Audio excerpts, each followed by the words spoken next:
3, 2. We're heading out to the West Coast, getting together, having a few laughs, and trying not to die as we go all holly jolly with our pal Argyle on this merry new episode.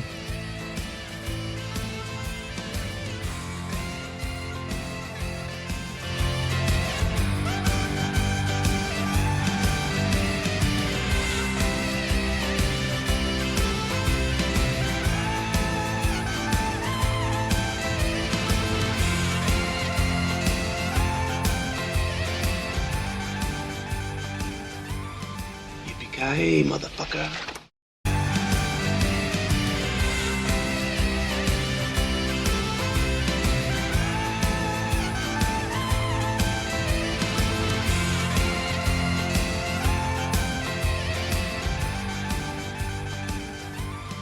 Yipee Ki Yay, motherfucker. We have a little temporary problem there. Now, that is how you start a Christmas show with me having no microphone on. Welcome to Totally 80s and 90s Recall. This is a podcast where we take a look at everything the memorable decades of the 80s and 90s had to offer, from music and movies to television and pop culture.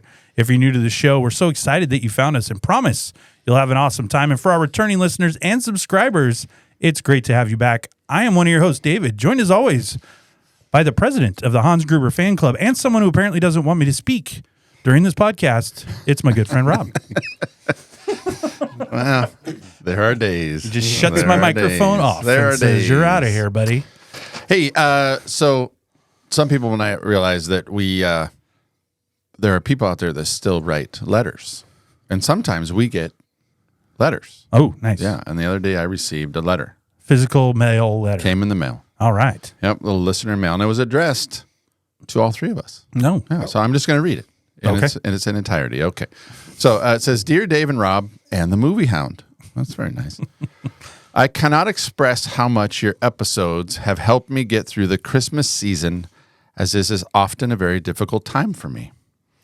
It's during this time of year I find myself remembering the worst thing that ever happened to me. It was so horrible. It was Christmas Eve and I was 9 years old. Me and my mom were decorating the tree, waiting for Dad to come home from work. A couple hours went by, Dad wasn't home, so Mom called the office. No answer. Christmas Day came and went, and still nothing, so the police began a search. 4 or 5 days went by, neither one of us could eat or sleep. Everything was falling apart, it was snowing outside, the house was freezing, so I went to light up the fire. That's when I noticed the smell. The firemen came and broke through the chimney top, and me and Mom were expecting them to pull out a dead cat or a bird, and instead they pulled out my father. He was dressed in a Santa Claus suit. He'd been climbing down the chimney, his arms loaded with presents. He was going to surprise us. He slipped and broke his neck. He died instantly. And that's how I found out there was no Santa Claus." This is a great letter. "When I start to remember that very traumatic day, I find myself putting on an episode of Totally 80s and 90s Recall podcast, and I'm instantly whisked away to a better place and time." And it's signed Kate Behringer from Kingston Falls, Pennsylvania. Okay. Very nice. There you go. So thank you, Kate Behringer, for that letter, and that we can Glad we can brighten her up a little bit. yes, that we can bring a little cheer to a difficult time of the year for her. And I have a hard time believing that's real, but if it is, Kate, yes, glad we can help you out. From Kingston Falls, Pennsylvania. That's great. Yeah. Well, what an uplifting hello to start a Christmas episode. Thanks a lot, Rob. Yeah, you no always problem. hit the right notes right. on this show. You always take us to just the place we need to be. That's right. So along with Rob, taking a break from his Santa gig at the mall, it is the Recall Movie Hound. Hopefully his microphone works. Welcome and Merry Christmas, Kurt. Hello, gentlemen, and thanks for welcoming me back to your party, pals. Party pals. No, and it that's begins. good, right? All day, right? All day. He knows. Yep. Okay. So, well, to everyone listening, Merry Christmas or Happy Holidays, depending on what you do or do not celebrate this time of year. And as of the debut of this episode, it is just 5 shopping days away from Christmas. Rob, you got all your shopping done? No, No. we're not even Good. close. Wait till the last minute. It's We perfect. usually do. That's the best. You only get the best gifts when you wait till the last minute. That's right. That's right. So, well, Rob, Kurt, and I could think of no better way for you to get ready and ease the stresses of the holiday season and relive perhaps the greatest movie at Christmas ever made, and I will hear no argument otherwise. Oh, you're going to. No, there is no argument to be had. No. I will not take your what word am I thinking of? I don't know. know. I don't want to be in your head. Yeah, that's not a good place to go. I don't want to hear your dissension today. My at all, Rob. dissension? Yes. Okay. So, Well, I think you're going to hear it. well, I have to hear you, and I have no choice. And No so choice. You get to hear me. But thanks all the listeners out there that are listening to all of us. That's right. We apparently put apparently we away don't want our- to hear each Rob's other. ever the salesman, as you pointed out before, David. You know what it is. We don't want to hear each other. Put away our petty differences. All right. Well, guess what, Rob? Despite you not wanting to hear anything anybody else wants to say today, apparently, why don't you listen to yourself and go ahead and tell everybody what our episode is about? So we are looking at the 35th anniversary of Die Hard. Oh, yes. Yeah. How excited are we? I'm excited. That wasn't even kind of a I- full sentence. No, I Just do- go ahead. I do like that movie. Oh, I it's like it a awesome. lot. I like That's it. great. As far Well, as there's action, no other way to die than hard. That's true. Yeah. You can't die soft. No. don't You've never seen anybody die soft. don't die soft. How good do you think this movie would have been if it had been that? Like there was Die one soft. there's one producer in the room. Hey guys, do you think Die Hard's the right word here? Maybe die soft. Yeah, Bob, get out of the room. Right. You're fired. Die soft. Die flaccid. Yes. Now see, you're in a different part of the video store Sorry. with that one. Okay. yeah. So, You're in the back corner with the curtain. Behind the curtain. Yeah. so all right, well, $1 million question. Yeah. What do you remember about seeing this movie for the first time? Or when do you remember seeing it for the first time? Ooh.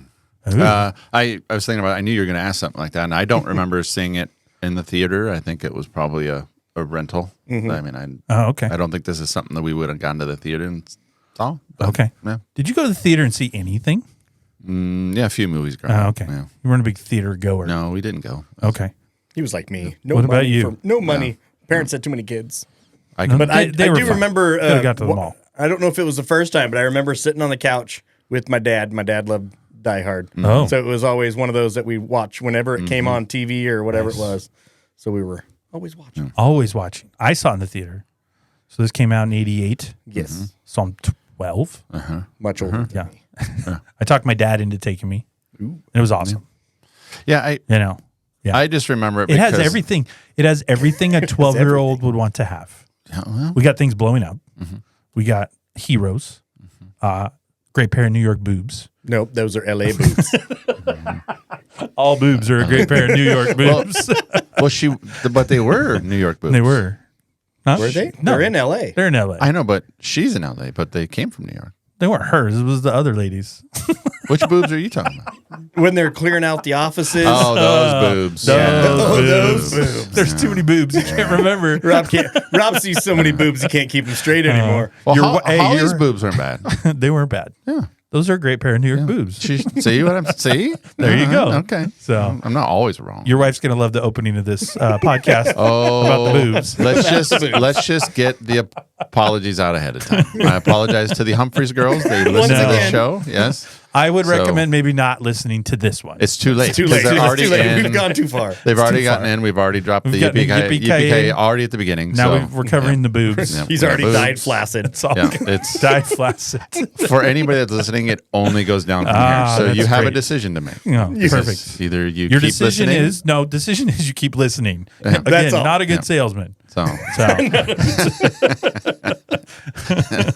you got easy answers it. here. So, Yeah. but yeah, I got to go see it in the theater. Talk my dad into take me. He took me. It was great. This is one of the first movies I can remember asking for Christmas and getting the VHS, and I actually owned it. And then I got to watch it. And then after a few years, it got to a point like it would skip in the middle because I think I rewound it in one part too much. Was it Maybe the LA for the New York boobs? boobs. Yeah, the New York right, yeah, pausing it.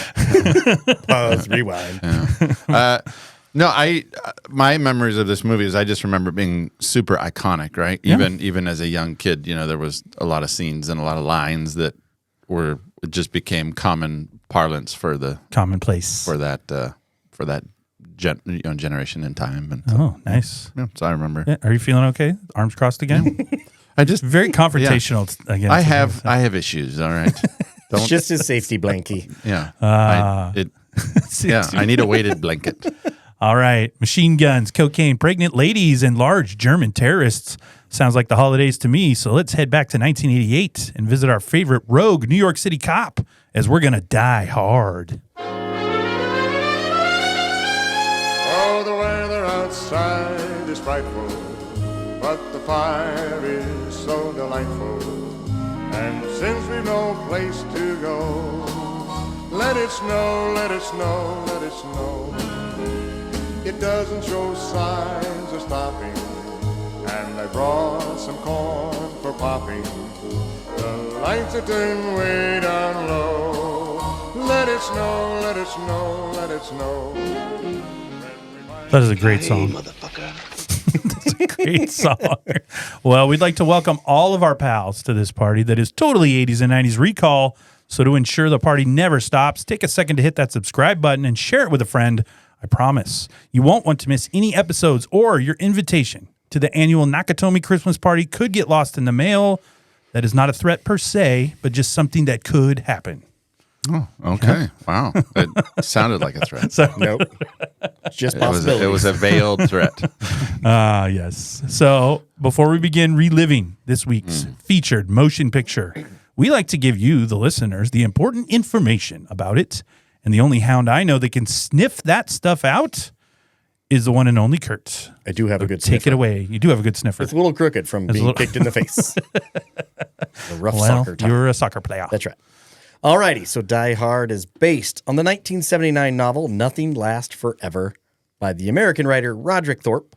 The movie was released on July 15th, 1988, and had a modest budget of only $28 million, and the film had a worldwide gross of about $140 million. Die Hard is directed by John McTiernan, who is also known for his directing great movies like The Predator, Hunt for Red October, and one of the Die Hard sequels, Die Hard with a Vengeance. Ooh, that's good. It is good. He's good. The movie stars Bruce Willis as John McClane, Bonnie Bedelia as Holly Gennaro, Reginald Vell Johnson as Sergeant Al Powell, and the late, great Alan Rickman in what was his first film role as Hans Gruber. Die Hard is loved by both critics and the audience, as its Rotten Tomato score is a matching 94 for both. And now Rob, while Dave takes off his shoes and makes some fists with his toes, please tell us what this movie is all about. Toe fisting, my favorite. That's gross. Feet are gross. So You said that bad, by the way. It was fine. we warned people. We warned. That was Yeah. clearly Clearly. we warned people. So here it's a Friday night. You're going to Blockbuster I and am. you're pulling out. Should we? It's 1988. Stop. Time out. Stop. You can't stop in middle of sentences when you say phrases like that. You can't stop. You can't double stamp and triple stamp. Oh, my goodness. Wow.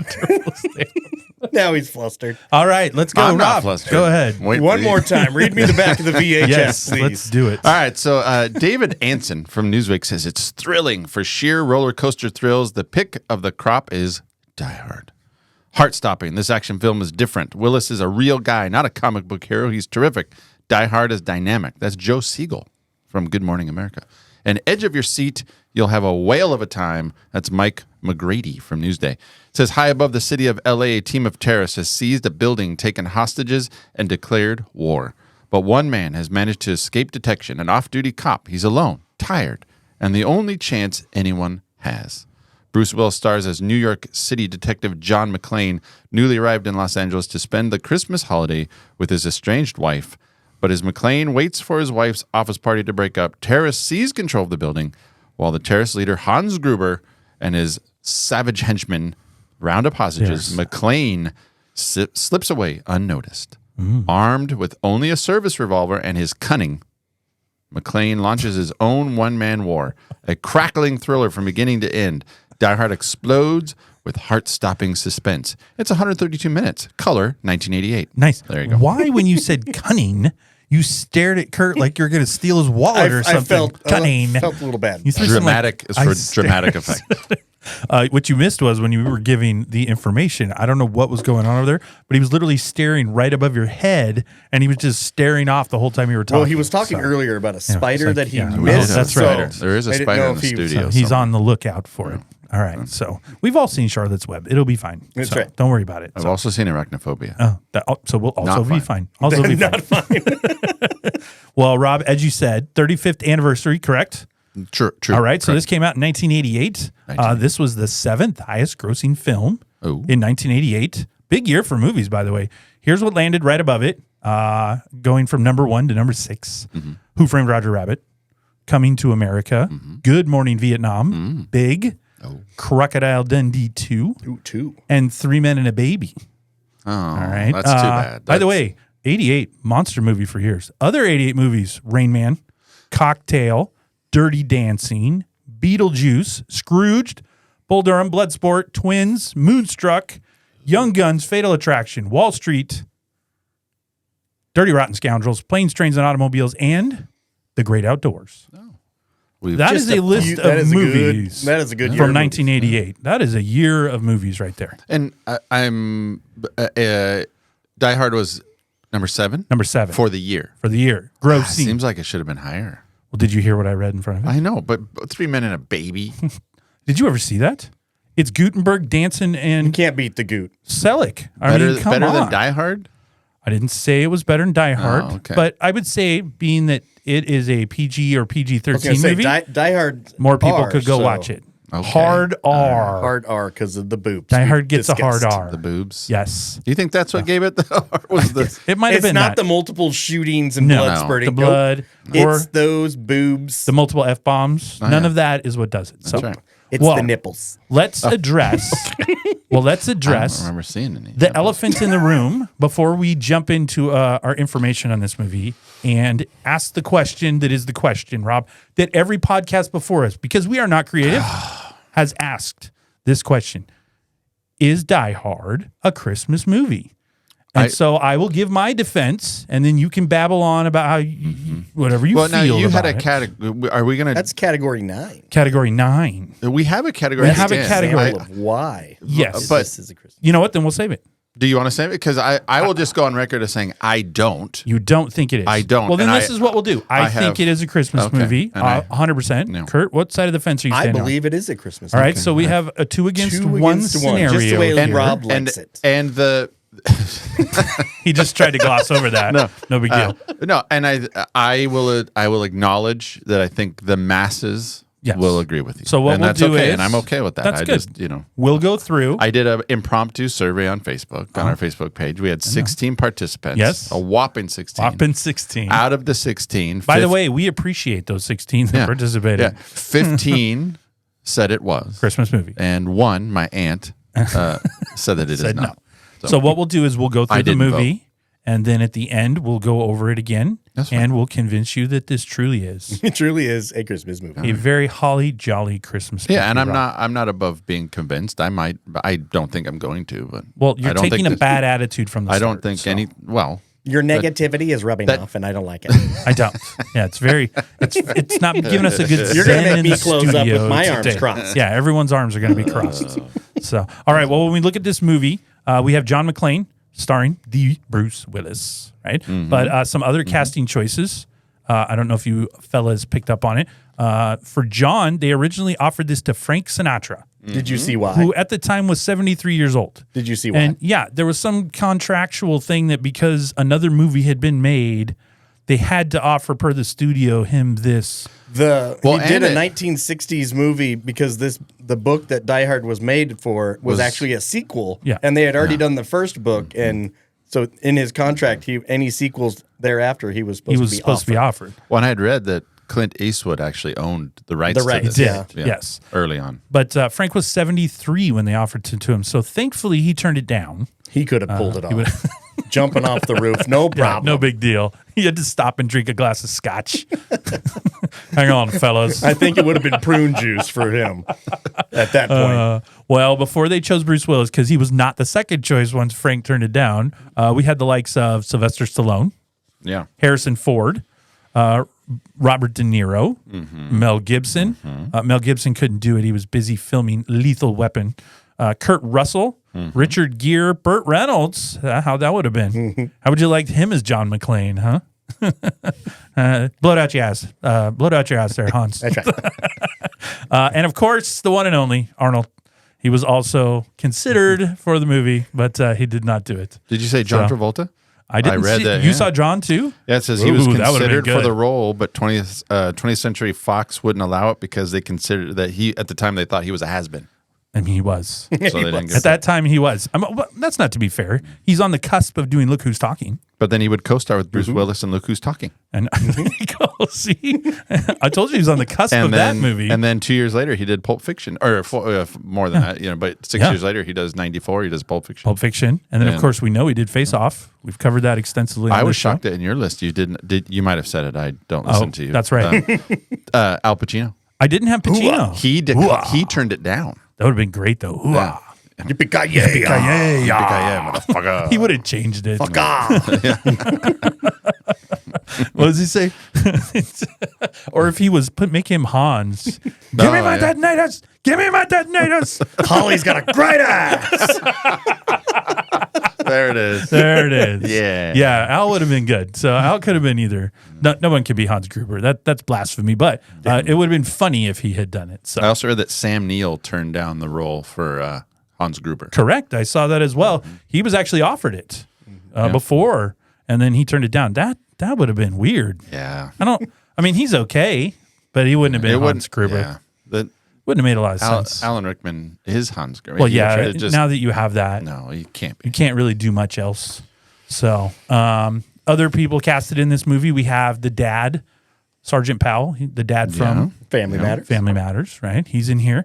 And then a lot of character actors, like folks you know that are just kind of around, like the lieutenant or the police captain. He's the principal from the Breakfast Club. And Get the horns. yep. And then you got old boy who's the reporter that was the Walter Peck from Ghostbusters. and- Thornberg. Yeah, you got a bunch of like character actors around. Yeah, and then you had Helping the out. Johnson, Big Johnson. There's a lot Johnson. He, there's a lot of I Johnsons know. in this movie. Yeah, so, Did you see why they had the two? It was just an inside joke for Reginald yeah, Bell Johnson. Yeah. Yeah. But Big Johnson was the guy from the Goonies. Yes, Yeah. he was. He was one that sang the opera, right? Yes. Yeah. He's a good singer in real He life. was one of the Fratellis. The Fratellis. In real life, he's a recorded singer. He's an accomplished singer. Oh man, Yeah. He's got many talents. he's a singer. He's a criminal. He's an FBI agent. He does it all, That's right. ladies and gentlemen. So, well, I also saw initial marketing didn't even include Willis because the studio didn't think he was big enough of a star.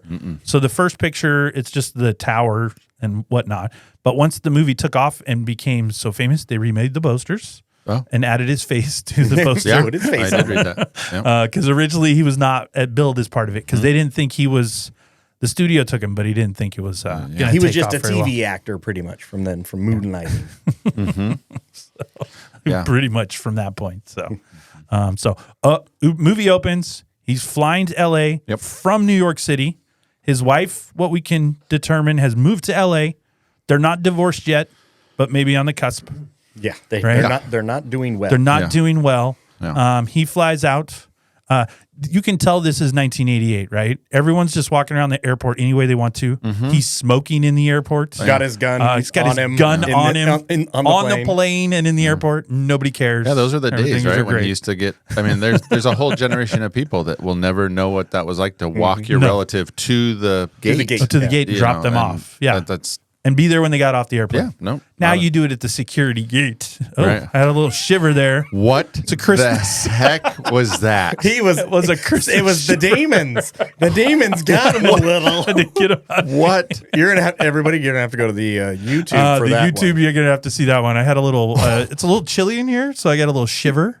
And Wow. I was in mid speak, so Mid-speak. sounds a little weird. We don't have to live on that all day though. So We could. where were we? We were talking about how Anyway. great the airport Yeah, was in okay. 1988. Yeah. Is what we were doing. Yeah, So he grabs his teddy bear. He grabs Yeah. He's got his gun. it was that wasn't his carry-on, right? He got it literally. He just put it in the He was turnstile. just. It was just in his So when he holster. no, we're talking about the teddy bear. Yeah, Oh, yeah. He just literally checked the teddy bear, He did. and then it just came out on that turnstile. Yeah. They're No, just- he grabbed it from He- the he he overhead grabbed it bin. from the above. overhead bin. Yeah, That was yeah. right. So he carried that on. Yeah. That's a big carry-on. Yeah, and several times in this movie, he makes eyes with the stewardess. So he's a bit of a yeah. player. No, the ladies love him. You know, he's He's getting a lot of sly smiles in the airport Yep. and all those Yep. things. So, well, he's Bruce Willis. so They were he's- like, they saw him on Moonlighting. That's right. So, yeah. So he's playing the field. So that adds to the marital element. You know that there's some stress there. There's Yeah. some, oh, yeah. And of course, he got the annoying guy sitting next to him on the plane. yeah. I thought that You guy know. was very helpful. The whole fist with your toes thing. That's good advice. No, I wouldn't want to. Later I it don't plays want that off. advice. He That's great. It works. Especially when he walks through glass. Yeah. Perfect advice. Thanks. I appreciate that. Real helpful. Maybe there, that's pal. what toughened up his. And he was able to Oh, walk you through think the so? glass because of the Yeah. advice of this Sure, that's what it was. That's what he was thinking. gentle stranger. Yeah, good thing for that guy. He was real gentle with him. So, Make fist with your toes. so he lands. He ends up in this limousine with our Argyle. best friend Argyle. It's the best name for anybody after the sweater, of course. And Argyle really gets into his business like right away. Oh yeah, He's just peppering him. with very questions. invasive. Yeah. And I love that he's like, well, what are we doing? And he goes, I don't know. It's my first day. Yeah. I thought you'd tell me. Argyle's a lot of help. Yeah. Right. And then he sits in the front seat with Argyle. So that's great. And then again, smoking in the car. Doesn't bother to roll windows down, nothing. Argyle No. will be fine. Yeah. Right. Well, it is the 80s. So then It's the 80s. So what do we got? Kip and the boys. I don't think Well. I don't think I have a camera, so I'm just Oh, letting okay. them know. I'm blinking red again. Did we die, Rob? well, we're going to.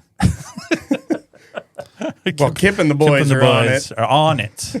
So I like how Argyle just loves having a party in the back of that limo. he does. He takes that thing over. He's partying with the bear. And he really, I don't care how good that stereo is. He doesn't hear things blowing up in the parking lot No. Well, of he's- the towers. He's blasting the Stevie Wonder. I He's got understand that, but again, I don't care how good your car stereo is. When they blow up, say that machine, they call it what, the car or whatever they call that thing, the Oh yeah, the RV. the RV. He They calls got it an RV. yeah, that thing blows up. He doesn't hear anything. Nothing. Yeah. He's just sitting in the back seat talking to his girlfriend with his arm around the bear. But he's having such a good time, he stops to watch the news He stops because the news was on.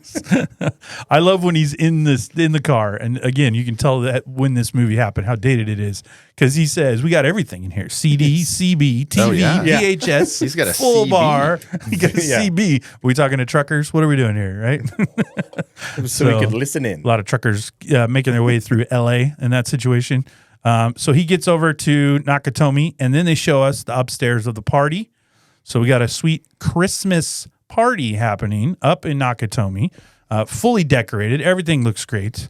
And we meet his wife for the first time. And what I really liked about meeting his wife is she has a secretary. And her secretary, who's very, very pregnant, says, do you think Oh, the yeah. baby will like champagne? Yeah. Do you think a sip would be all right? Well, that baby's ready to ten Baby's bar. ready to 10 bar. Again, you're in the 80s, huh? That's great. That's good advice at that time. So, still and then works you've in got France. don't they catch Ellis in there getting a bump real quick? Oh yeah. Oh, you missed a little. He gets several bumps throughout the movie. Yeah, but I love Ellis how is going. the CEO has no problem. No, it's on his nose. Yeah. Like we know what's happening. Still And on the desk. Look, Ellis makes deals. We don't care how he gets to the deals. That's right. He just Bubby, makes he's deals. got it. Bubby, baby. Bobby. That's what I got. So, and he's kind of creepily hitting on John's wife. Do you think they're together, or do you think he wants to be with her, or because just some of his comments are kind of I was don't know. confused Ellis when with his wife, with Holly? yeah, Yeah. Oh yeah, he wants to get with Holly. but they're not hanging out No, because she's- her responses don't seem like She's like, "You're an idiot, but I have to put up with have to put up with you. I like how he's describing the watch that she show gets. her the Like, watch. show her the watch. Show her the watch. He's trying to act like, did he give her the watch? I was like, I assumed they closed a deal or something together, and the reward was a watch. but I was just thinking So- he didn't give her the watch because he was trying to act like, look what I bought her, but it's really just from the company. Yeah. I do like what they're trying to do, though, initially, is they're trying to take New York John McClane and like California is so much weirder and different Yeah. than New York. Like in the airport, this lady jumps into her boyfriend's arms. Yeah. And he laughs and goes, California. Yeah, he says it several And I'm times. like, He makes a comment about no one jumps in California. anyone's arms in New York. Yeah. No. Like women and men don't embrace each other in New York City. People 'Cause- run at other people, they get stiff arms. That's what I'm saying. Like, he looks at him and he's like, California. I'm like, yeah, what are they doing in New York? Get away from me, pal. It's a no-fly zone. Yeah, maybe that's Oh, so and then again, she's out there. He didn't go out there with her. He's a New York cop, and his scenario is he's got a pile of cases he hasn't solved. You can just transfer to LA, man. Like those are gonna. It's New York. Yeah. Those cases are not gonna just keep stacking up. Yeah, he doesn't help his character any, by not transferring out to LA. He cops. does paint himself as a bit of a dick. Well, he because tries to paint he's- himself as the victim, like she left Right. him. He could have just gone out to LA and been a Yeah, cop. but he didn't. I think he's very. I think we'll get to it later. But you talk about he's a very prideful guy, and so for her to be the breadwinner, that's he's not having that. I don't And think so. So he's like, well, you go, and I got things I got to do here. Well, he's not going to take second Yeah. seat to her. I I did will like his say- little comment when he goes, "Well, you don't mind my name when you're signing Yeah. checks." Right, Yes. right. So that's good. Little jab. Yeah. Little jab. Back- Everything was real good, quick, and then though, we're right back to fighting. Oh yeah. But real quick, back to the limo. Argyle plays Christmas in Hollis. We get our first shot at a song. Christmas song. And what does he say? Play Christmas music. No, he said, "Can we play some real music?" Music. And he said, "This is real. This is Christmas. Christmas music." music. Yes. All right. So another indicator Well, that's as fine. we move along that this doesn't- is As we being a move along. Christmas movie. That's Um, fine. Someone in the airport says "Merry Christmas," like it's said out loud. Well, So- I'll go on record as saying I understand that this movie happens on Christmas Eve. All I right. understand that. Okay, so I don't. just want to be clear. By the way, what company does Argyle work for? Because he can sit in a parking garage all day. I think he gets a call that he's supposed to go to Vegas. Well, that's what he told Does his that- boss. Yeah. When he's talking to his girlfriend, he says, "I told my boss we're on our way to Vegas." We're going to Vegas. Yeah. So he had one person to pick up that day. That was his limo work for the day. That's a weird company. Like usually you Well, pick it's his someone first up time and drop driving, off. too. Yeah, I think he's going to get fired. Now, I like Argyle, but I don't think he's doing a good job. Well, and he helped himself to the bar at one point. I mean, Oh, yeah. He doesn't care. he's not. This job is not a sustainable job. I don't think this is something that Argyle's gonna. Argyle's not gonna have a day two. Nice. So, well, we're at the Christmas party. John showed up. Of course, he keeps making the looks like, Yeah. what is going on here? It's just a Christmas party. I mean, I don't know. The guy comes up, kisses him on the yeah, cheek. He's oh, like, it's "What?" California. You know what I mean? Like that one. I'll give him that one a little bit. Maybe Well, in New York, people don't kiss each other as no. much, right? Right. To add to your Christmas Yes. movie, he's whistling Jingle Bells as he's walking up to the desk. I mean, so there you you're go. making your own argument at this point, right? So, so we get in there, and then we have, he goes and has the fight with his wife. He's in the bathroom doing the fisting of the toes. That's right. Right? Yeah. Yeah. Fist. He's literally doing that. He goes, "Oh, that guy was right." You know what I mean? He's not So- fisting with his toes. He's making a fist with his toes. It's the same thing. So, but then we have what I think is one of the coolest entrances for a bad guy in the 80s. So Hans comes rolling in with the crew, and they're just calm, cool, and collected. And they just roll in and they just kind of take over. Like the first two are talking about the basketball game the night before. And by the way, he shoots old boy, the security guard, and Theo jumps over like, no big deal. It Double doesn't kick. matter. Well, he Yeah. says 2 points. 2 points. Like, He doesn't care about people No. dying around him. That's not. They must be No, getting ready to pay him a lot. And of money. later, I mean, Theo's obviously a sports guy because, later he goes, shoots and the the quarterback goal." is toast. He's got some cheesy lines. Yeah. Yeah. Isn't he Data from Star Trek Next Generation? Nope. That's not him? That's LeVar Burton. Oh, that's right. Or not Data. You're thinking of I gotcha. Geordi. Jordy. That's right. Data was the painted gold That's guy. right. Yeah. Yeah, so I was thinking of Jordy. He's not Jordy. And I did read, I believe Theo, the gentleman that played Theo, he was in Walker, Texas Ranger. He was also in Top Gun. He was the Yes. Rio that Cruz got after Goose died. Yes. Because they're walking on the tarmac and he says, "We had it, man." Yeah. And then he grabs him. And I believe That's for another day, In though. real life, I believe he passed away. Oh. I believe the actor is Well, no longer living. R.I.P. Well, he did a good job in this movie. So thank He you for that. retired. He retired from acting and became a professor or something. He was a teacher at higher ed. Yeah, so he got out of acting. Do we think Hans is the greatest 80s movie villain? Yes. Or all-time movie villain? Yes. I mean, there's some gonna tough. say, If I say yeah. all-time, that's tough because No, I think he's all time. Hannibal Lecter's Definitely tough, on the Mount right? Rushmore. We'll Mount talk- Rushmore. Yeah, he's not across the street. We'll talk about it more later, but I think he created the template I got for you. all Yeah. villains after. I think this movie changed action movies Yeah, it could have. I like from here on. I like your that he's on Mount Rushmore. He's definitely not across the street with BA taking tickets. Yeah, no. No. If he is on definitely not. if he is on a Mount Rushmore, he's far left. He's in Washington's. Oh yeah, he's in that spot. yeah, he's really good. So I will say when they first come in and take over the building, feels like they're wasting a lot of ammo, like the firing up in the ceiling. Yeah. And there's other floors up there. Their intent, I think, originally is not to kill everybody, but they're just firing indiscriminately upstairs. How do they know people aren't upstairs? They don't care. No, they don't. Yeah, they don't. Okay, No, they don't you've care. decided they don't care. They've done their research. They know that there's nobody on the 31st floor, Oh, yeah. 32nd floor. There's nobody up there. By the Under way, they construction show above. those terrorists. One of those terrorists looks exactly like Vigo in Ghostbusters 2. He does. He is a spitting image. I don't know if it's the same actor, but it was really close. And I don't understand them taking over because the one brother starts doing particular cuts of lines, and then Carl just comes in with a chainsaw and takes just the cuts them whole all thing out. out. I'm like, what's the then what was he Yeah. doing on the ground? I think Like, it was what's so he they supposed could to be doing? so they can control the telephones. But what I'm getting at Yes. is Carl starts yakking it I- all with a chainsaw. He's not giving him time to do it. So let him do his part. I did try to research what that is the because I point? couldn't quite understand why he wouldn't just wait for him to Yeah. do the. brothers. No, But I got that. He's but like, I can't wait, and I'm just going to take a literally- chainsaw to it. But that's what I'm saying. It didn't make sense when if you're going to have him doing this exact wiring situation, then Carl shouldn't be doing that. And if Carl's going to do that, then why is he wasting time with this situation? It just didn't make any sense. I agree with you. I think they're trying to isolate something. But Carl says, "F it, I'm just going to do whatever I want." At he's this not. point, He's not or- going fast enough. By the way, Carl has great hair. He does. I love it. Yeah. You know, he could go right out on Venice Beach. You'd think he was a surfer, just blowing in the wind. It's beautiful. It's beautiful hair. Good on you, Carl. You think he still has that hair? I'd have to see a picture of him today. I but- believe he passed away as well. Oh wow, I think so. He was a professional dancer in real life. he was. He Or was. Russian American. Yes. Russian. I think he Of the emigrated, right? Bolshoi. So Well, he yeah, he, And just, then, he fled. he did. That's right. And then they find looking for Mr. Takagi. Right? Takagi. Did they find Mr. Takagi? I am Takagi. By the way, I'm quite impressed by Takagi. What do we got here? Cal, Stanford, Harvard. Oh, he's Yeah. he's Boy, an educated man. educated dude. That's why he's the CEO. CEO. I got a question about Takagi though. Yeah, So they want bearer bonds out of the vault. that's right. Why doesn't he $640 just million. give them- Just give them the bearer bonds. They that company is a huge company. They have insurance. They're going to get reimbursed for this. Why is that worth dying over? I don't know. That's I don't a know. great question. You know what? I think actually, if you watch, because I've watched the movie many times, I don't think it's the bearer bonds. When they open that vault, there art is some odd stuff in there. There is like samurai outfits. There's this weird art. There's these other things in there. What if they're storing? What if Takagi's not on like the up and up? What if he's storing stuff for who knows? Who would he be storing stuff for?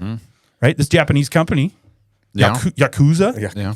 What if he's a little dirty and the reason he doesn't want him Yeah. in the vault is because Yakuza would X him as well? Well, I So- did read a thread somewhere online and it talked about they weren't very smart to keep all of that stuff in their main building in Yeah. Nakatomi Plaza. And then they were like, well, how would they have known it was there? Yeah. And then somebody suggested, well, they had an inside person. Yeah. What if Takagi was the inside person? Then why'd they kill him? Because that's what happens. I guess one less payout? Big fish shoots the little fish, Yeah. and now Well, but that also brings me to another part. They bring Theo in. They ask Takagi for the codes. Takagi says no. They kill Takagi. And then he goes, you can still crack it, right? Han says, Rickman's character, you can crack it, right? And Theo goes, yeah. So why even engage with Takagi in the first place? If Theo's there just to crack it anyhow. I'm just trying to speed it up. Yeah, I think that maybe leads more credence to the fact that maybe Takagi had more to do with it than. I think it was more just to give kind of a introduction to Hans. So it can kind of start to make him feel a little like psychotic, but cool at the same time. Because Well, he and- was talking to him about his suits. Yeah. He was talking to him about how cool that Yeah. architecture stuff looked. He was all those things. He makes a statement, right? he sets an example. Takagi's the example. Yeah, I guess. Yeah. Because he comes out and he tells everybody, he says, he will not be joining us for the rest of his life. Yes. I do like that one. That was good. So, so all this happens. Obviously, McClane sees it, and this is what kicks him off to be now our hero, which is great. I just have a question. In all the things he's doing, he could escape. Why wouldn't you escape downstairs? Go take out, by the way, that guy forever, I thought. The security guard they bring in. Huey Lewis. I thought that was Huey Lewis. My whole life. He looks a lot like Huey Lewis. And so he could have just gone and killed Huey Lewis, gone out the front door, and gone and gotten all the help and everything, right? And him and Theo were the only two American yes. terrorists. Well, and they had that one go-to 80s Asian terrorist. Why, as soon as you saw that guy, like someone's going to have a martial arts fight with that guy. That guy just likes candy, though. All he's there he to takes do, the candy, he has that Fu Manchu and that fading waterfall on the top of his head, and he's going to do martial arts at some point. It's just a matter of when it's going to happen. Yeah. So that's his only job on the show right now is to do. No, what was your question? You said, why did he go? Why didn't he go downstairs, take out Huey Lewis, and just leave and go get the cops and everybody and bring them back? Yeah. That's a good Because question. if he could escape all those floors upstairs, he could have just as easily got downstairs and gotten out of the building. Holly, Yeah. got to save Holly. I have a couple. I don't know. I think one. By the just way, from another Christmas trope there. What's His that? wife's name's Holly. yeah, There you go. That's weak. That's weak. What are you That's weak. talking about? That's weak. Hey, That's I her get it. name. Maybe that. But it's I mean, all that's- little pieces It's that all put these together. pieces put a puzzle together. whatever. He is a puzzleer, so he knows how these Okay. things work. Is that what they call it? A puzzleer? I think that- he's making up words again. Oh, that- okay, I was that's gonna a say, word. Is that literally what they call it? We will Maybe a Google that puzzler. after. Like but I someone think that that's does a word. puzzles? Are It's they a puzzleer. A puzzler? Ooh, Oh, hard sorry, P. hard No, P. they're Hard P. Get it. Easy with it. puzzlers. Puzzleer. No, Puzzlers? All Puzzler? right. Okay. Because ER means a All right. person who. Well, we'll agree to Look disagree. at you, fourth grade. Why do you teacher, even know using- that? Okay. Yes, because that's I crazy. teach it. No, I think either one. It goes back to the fact that he's when it comes to action heroes, Yeah, he doesn't know what he's doing. doesn't know what he's doing. There you go. Yeah, I can go with that. You know, or he does know what he's Well- doing, and he knows that you want the high ground, I gotcha. and you want to get up, and He doesn't know what he's doing, but he does subdue 11 highly trained terrorists on his own. Are barely. they highly trained? 'Cause Barely. How well do they shoot? I mean, That's Not true. great. That's true. I mean, they can shoot a window and make glass on the you know floor. what I always find funny about 80s movies is where do you hire these guys? Like, do you That's just take out a ad in the paper, need some local terrorists, anybody on hand? And he does it's always have a- kind of German. Henchmen wanted. Yeah, henchmen wanted German, some kind of Eastern European, henchmen that have nothing else Well, to that's do. like on John Wick. You know, you there's know? like there's a whole underworld of it, and there's Yeah. they have their own hotel. Yeah, and, where do you and so, hire these They guys? just show up at the hotel, and they. But in the 80s, I'm you looking just for a get hitman. these groups of European men, and you're like, let's go take over X, and I'll he- give you $1 million. He does have a Sounds good. weird kind of hodgepodge of Oh, yeah. terrorists. It's a different. Well, they're you know, supposed to different be languages. Well, they're and- supposed to be Germans, except for the Asian guy, I think. Yeah. They're supposed to be Germans, and then Theo. But he picked Theo up in America for his And Huey computer Lewis, I don't skills. think he's. Yeah. Yeah, Huey Lewis. I don't even know where Huey came from. I don't know. I assume they just And that's wanted his- some entertainment. And that was his only role. Yeah. He just sat at the front desk Sat at the the front whole desk time. the whole time, watching the Lakers game. All right. I guess that's what he did. So, Taking one for the team. yeah. So I was impressed that he's a New York City cop. And I'm not saying these are not highly trained individuals, but he manipulates and works an elevator like who has those skills? I feel like that takes training to be an elevator repair type guy, but he's able to reconfigure where it's going. He can open different doors. He can get on top. I'm like, where do you get all these elevator skills from all of a sudden? Like, shouldn't I go to DeVry or find some kind of like 14 Some month sort of program? trade school or something. Something going on. I'm Maybe- like, just because you're a New York City cop, you can do everything. That's right. That's it. Yeah, He grew up in buildings with elevators. he's a guy in the trades. Comes from a long line of McLean blue is. collar I got you. tradesmen. McLean. By the way, when you're walking through that building, you can tell there's no HR enforcement in this office building because the construction workers have put a lot of pornographic pictures up Yes. in yeah. the hallways. Yeah. And they're just posted to the walls. I mean, anyone could see them. They're not hiding them. And the fact that just in general that they had their office party Yeah. on site. Yes. I mean that on Christmas People Eve. are on That's Christmas Eve. Late night Christmas Christmas Eve party. Eve. That sounds we have bad. we have alcohol. People are we having have- sex in offices. We have drugs. We have alcohol on The premises. company premises. Yes. I don't know that HR is like going to write off on Maybe that. The She- 80s did not have But it was the HR. 80s. They don't She was care. I don't think they cared. They had HR. People got hired. Something had to happen. You know who the HR lady was? L.A. Boobs. LA that was Boobs. laying Oh, there. yeah. she was the one in the She office. was head Yeah, HR. That's right. Oh, well, I like that they were going to use Holly's office at first. They're like, oh, I know. our bad. Yeah. Well, and I like how that It was close. That was close. that got Holly kind of revved up. Well, she probably You know didn't what I want mean? that on Because- her desk. Well, no, what I mean though is I think She that- got a little red. Come in yeah, the next morning, she- you just have an ass print on your desk. Yeah, but I That's- think I don't I need think that. those two coming in. I think then she kind of gave. She says to John, "I really missed you." I think that was. I think it got her. Oh, you motor think going. she wanted to invite the two of them in? I don't know. Oh, okay. I don't know if you're going to quite I don't know. foursome, but This is quite a Christmas present. Yeah. Hey, John, welcome to LA, California. I know our marriage isn't going well, but I've decided. But yeah, That would be it's another. been a long time. That'd be another perfect California. What are you gonna do, right? So, there's no HR here. If it is, they're just having a good time too. So, Takagi lets them do whatever they want. That's right. Yeah, have a good time at the party. As long as they making money. That's it. Yeah, That's he all he doesn't cares care. about. He doesn't care. Yeah, in Japan they party, they have fun.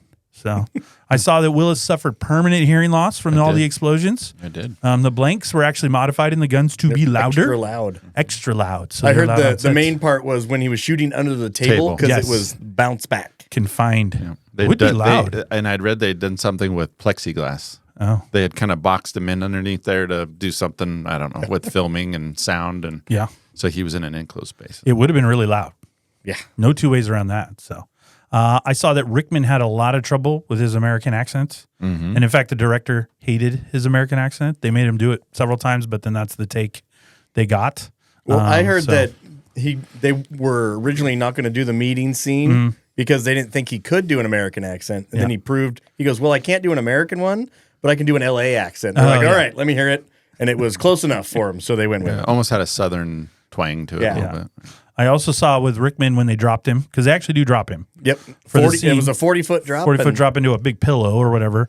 But they told him they were going to go on 3 and they dropped him on 2. So that's a so real that you got reaction. his real Yeah. face. Real of Teddy that. Ruxpin face. That's good. Rob. Do you remember Teddy Ruxpin's Rob? That was a good time. Good toy. Rob Rob and I- still has one. He does. It's right next to his My Buddy. That's quite a Friday night. What right was there. my Friday night. big sister? Big sister? Kid sister. Kid Kid sister. sister. Yeah. That's what it was. Come on Kid now. sister. Kid sister. You know what we needed on this Die Hard pod? Rob singing Kid Sister. That's right. Croon us. Sister. Wherever they Sister. go. Go. I read that most of the German spoken in the theatrical movie is gibberish. Gibberish. Particularly by Rickman. They fixed it in the VHS copies because the Germans were not happy about it. And in the German release of the movie, the terrorists are not referred to as German because, again, they are not German and the oddly Germans don't European. like it. It just says, random Europeans. Yeah. Because the Well- Germans were not happy with them being portrayed as. Yeah. And I had read that was kind of common in the 80s action. One of the things that they referenced was in Predator, where they found that girl and she's speaking Spanish. Yeah. Apparently, her Spanish is No Gibberish. bueno. it's Gotcha. not good, and so. But they said that's just kind of they were more in. It was more important to get the feeling across than to be accurate in. But it's language. funny how you have the 80s, you can tell when they do these types of movies, the terrorists are always kind of Cold War era Germans, Eastern Europeans, Russians. And now whenever they do a movie like this, which they don't, but let's pretend they did, they would use like Muslims or Yeah. something. So you can tell the Cold War era moving to the Yeah. post 9/11 era, how Yeah. the movies changed their tone. But in this one, it's always the scary, like, Eastern European, Soviet, Russia bloc, that kind block of thing. nations. Yeah. Yeah. So, and I guess the Germans got tossed in there. Yeah. Maybe it was that little World War II thing. I don't know. Yeah. Then you got Still some grudges. Still got- some grudge. No grudges. We love our German audience. You guys are great. you got Asian Dawn in there. Asian. That's right. I read about them in the magazine. And what is that, Rob? The Asian Dawn? It's a political group. Oh. Yeah. Oh, that's right. Yeah. Read about him in what? In Time magazine. Time. Was it Time? Yeah. Okay. I'm pretty sure it was Time. I It think was so. Time. Didn't he make it up? Because Carl kind of looks at it. I'm like, what? Who? And he goes, I read about it in Time. That's because he was so smart. Yeah. He Alan was smart. Rickman. He was smart. Super smart Hans. Always one step ahead. What do you think Hans was doing before he decided to steal all these bearer bonds? Well, he was in that German terrorist group or whatever it was, offshoot group. Yeah, that's right. Because they talk about his background when they're looking him up. I just wonder how he got to terrorism. He's in school. He's being trained somewhere it was in fourth Germany. period. Yeah. Yeah. Organized crime. That's it? I think he's Oh, okay. he's an organized crime guy. He's a Russian mobster. He's German. German mobster. Oh, okay. Yeah, that's German Robster? Robster. Is that a group you head up? Did I say You German did say Robster? Robster. Okay. You got to get a T-shirt now Hey, for that. that is German German Robster. Robster. That's a Become group. a Robster. Yep, that's a group he heads up. So I some want of a our, t- I want a T-shirt with Rob's face that says "I'm a Robster." Yep, some of our fans on this show now will say that they're liking more with Rob's style of the show. Will be like, well, we're Robsters. That's right. We don't go to the Dave side. We're Robsters. We're Team Robster. Crap. That's not going away. That has So- potential to stay. Yeah. Yep. So. Wow. Yeah, I remember when we watched John Wick and those Russian Robsters showed up. They were tough. They were Robsters. tough. He's tough. Where do you apply Dang to be a it. Robster? Yeah, I don't even know. You got to be at least 6'5". And if you don't like IPAs, you're not getting brought into the group. Do you listen to vinyl? Oh, get out of here.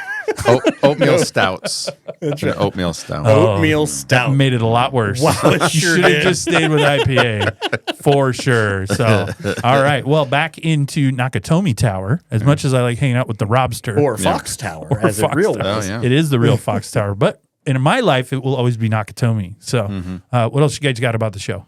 Well, show? he The pulls movie? he pulls the alarm. He does. Yeah, and I'm critical of the first responders. Yeah, they're not doing a good job. No, they're No, terrible. they turn around. They don't even finish. They're like, oh, false alarm. We're just gonna turn around and go back. And Well, it's LA. They get a lot of like alarms, and they can't do it all. They gotta pick and choose, right? But our buddy Sergeant Powell, he eventually gets tagged to go on over there. Mm-hmm. He does a great job too, by the way. He does. Great Oh, job investigating. He does. He talks to He's Huey like, well, Lewis. looks all right. Yep, Huey's fine. here. Let's go. when he's buying a lot of junk food, Leave him alone. Hey, I like Twinkies. There's nothing wrong with that. They're for his wife. yellow dye number 5. That's right. So, but yeah, he doesn't do a good investigation when he goes over there. Well, it's Christmas Eve. I got it, but He's pissed off because he's got to work Christmas Eve. so in 1988, someone says terrorists have taken over Nakatomi. That's the response. But it was a fine. crank call. But that's what I'm getting at. It's fine. It's a crank call. The dispatcher.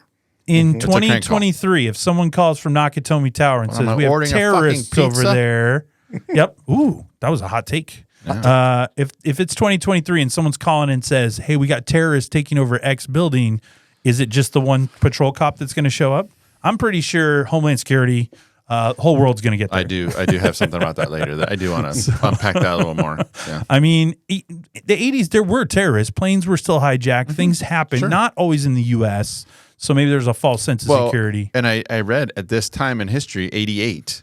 And this is a little bit before my time, so I'm referencing something. I don't know the historical element of it. Beautiful. But there was the Lockerbie bombing, Oh, okay. and that was a terrorist thing that happened in 88 or something like that. Yep. So that Ireland, right? So that would have been recent, and so terrorist things were a thing. It was, But again, legit. they were So happening a you're right. lot overseas. You're right. Because you had the Irish stuff going on, Libya, had all those things overseas. Yeah. But in the U.S., this is pre 9/11, so we don't have quite as much of the stress or the worry. Yeah. So maybe then they did think it was a crank call. But I would think, again, someone has said, terrorists are taking over Nakatomi. I just think there's a little more thorough look than, it looks fine to me. Yeah. Right. Or Powell's really bad at his job. Well, and Say it's B. when he was in the lobby, well, I guess they're 30 floors up. So Yeah. But when he's in the lobby, that it's happening simultaneously when McClane's under the table. Yeah. And he's that. So He doesn't hear anything. It's 30 floors up. Gunfire? There's a lot of gunfire on Would Yeah. you have heard that? I mean, I don't know. Nothing? Would you have heard that 30 floors up? I think you would have heard I something. think you would have heard something. I'm just saying the terrorists have a really good cleaning person because they killed 2 guys in that lobby and there's not a speck of blood left. That is correct. Oh, I'm that's on good. that one real That's a quick. good call. No blood splatter, nothing. Because Well, that he would have had been all over the wall. No, he used a behind him. silencer.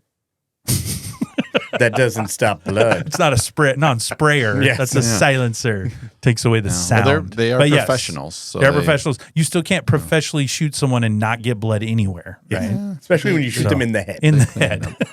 That's, I don't know if you know, but that's From 3 feet quite away. a bloody spot.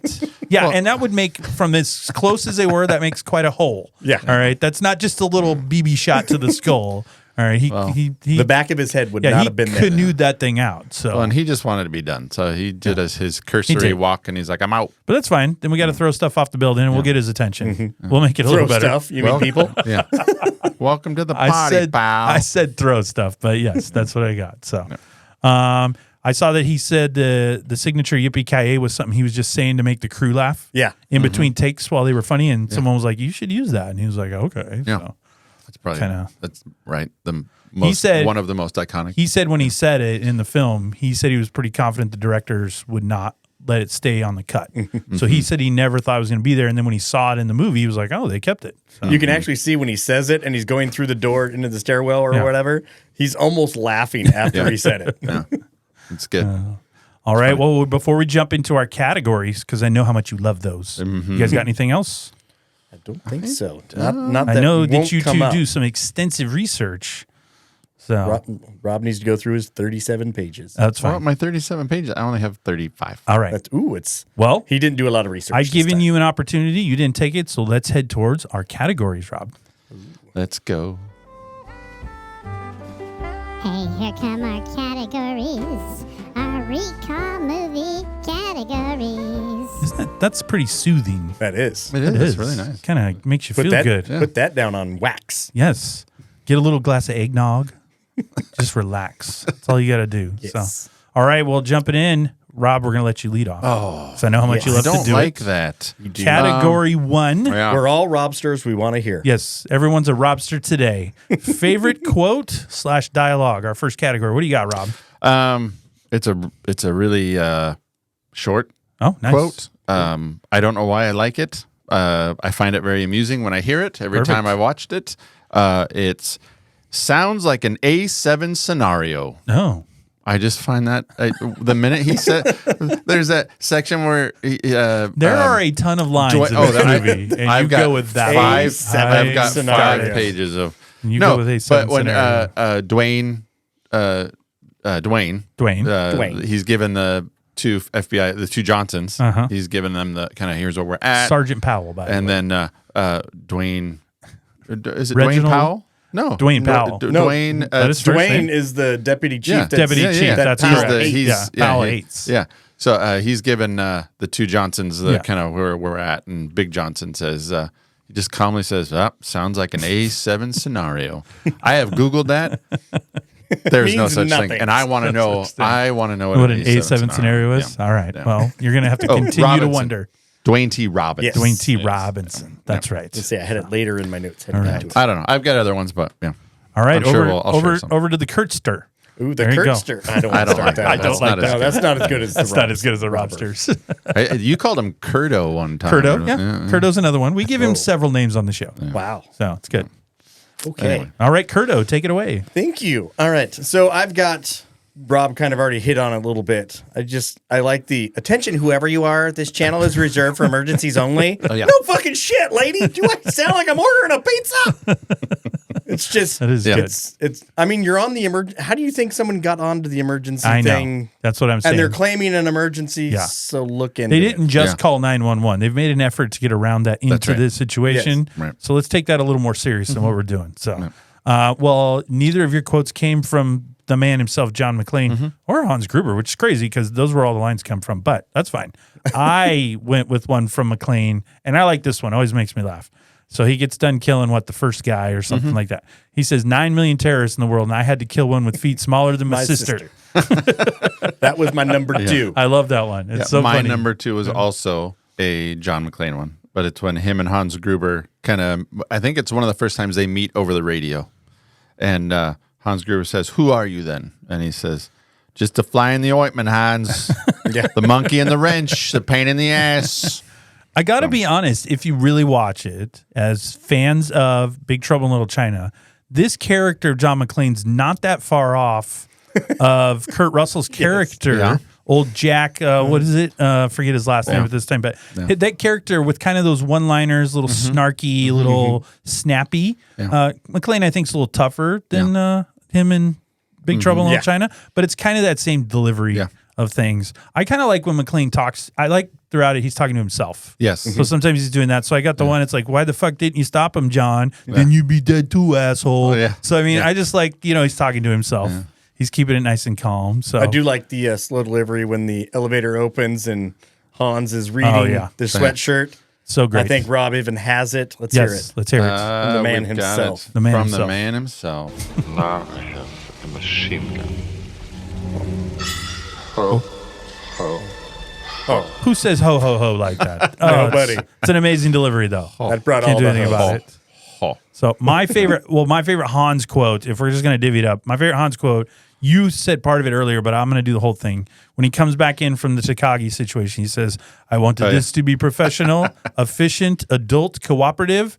Not a lot to ask. Alas, your Mr. Takagi did not see it that way, so he won't be joining us for the rest of his life.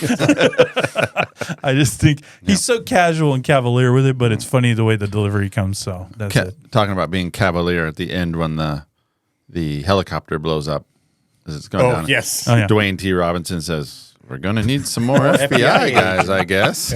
He did not care that they died at all. Yeah. He wasn't even upset about Well, it. and then earlier, too, when the guy got thrown out the window, and he goes, what about the guy that got thrown out the window? And he says, oh, it's probably just some investor guy that was like depressed or something. Again, no concern over people committing suicide. Doesn't matter. So Even though that guy was full of bullet holes.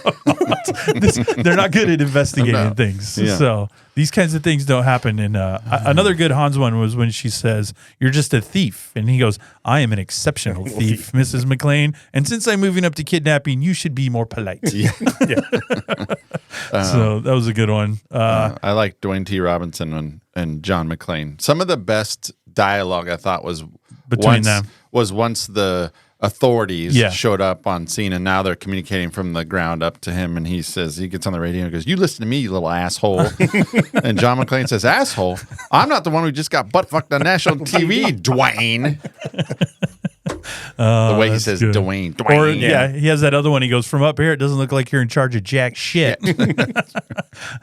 So- give it back to the other guy. I really like when Carl's just throwing one of his 12 fits in the movie, and he's just throwing things around an office, and she goes, only John can make someone that crazy. By the way, Carl's not the best. He's the lead terrorist. Not a good lead terrorist. I mean, I know the brother died, but when you go into that business, there's some expectation that those guys could die. It really just throws him off his whole game. Like, Hans is like, come on, man, we got to focus on what we're trying to do here. No, Hans just wants Stay to the blood. plan, yeah. I just want blood. Well, and I read somewhere when you look at the character names, some of those character names are they're listed as Carl's bodyguards. So so he's got his own kind of entourage Maybe it's within his the crew entourage. that's just working. Yeah. They talk about him. Well, you have his crew, and then they freelance because Huey Lewis they probably picked up in L.A. Yeah. Although he looks like he's from like Oklahoma or something like that. And then Theo Maybe you had to pick Ohio. up. Okay, Ohio. We'll say that. So, but I do like, you can't forget about my favorite side character, Ellis. That one where he says, Hans, booby, baby, I'm your white knight.